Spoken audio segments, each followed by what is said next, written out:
tamam hormat koyuşumu senin kimdiğine baha kesirler hormat varlar ya da ayda teşirler bil kakam amarsı senin amrengar bağırlıp batmalar kakam tanrengar öğren sen kakam hoş sevdi beni kakasını horlanım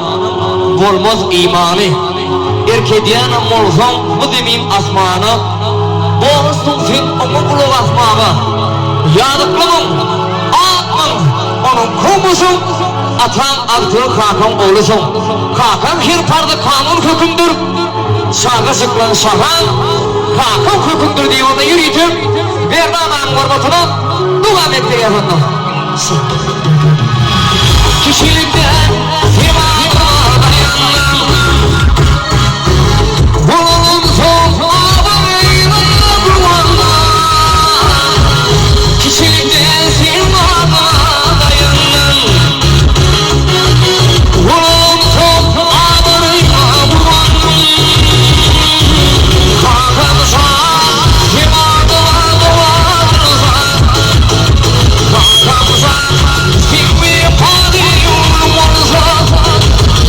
kakansa ettiğimiz olmazsa kakansa sikmi padi olmazsa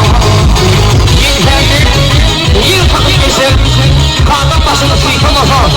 yırak var ya yoğun götür kakam başını sıkamasa durmuş sayılar en derdini başa tercih etmir kendimi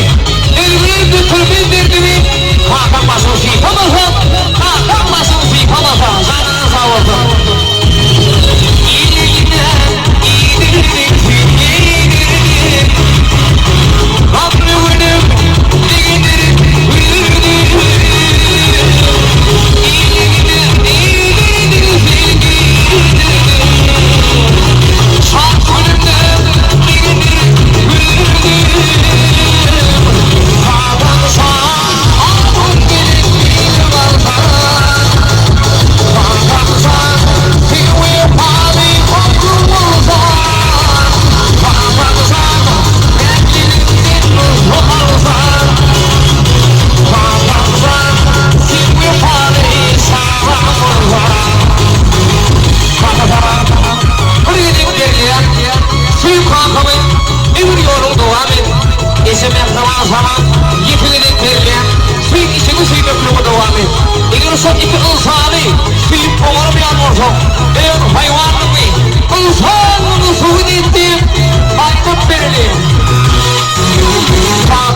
şeyleri bozma koy falan sağ olsun tüm bir şeyler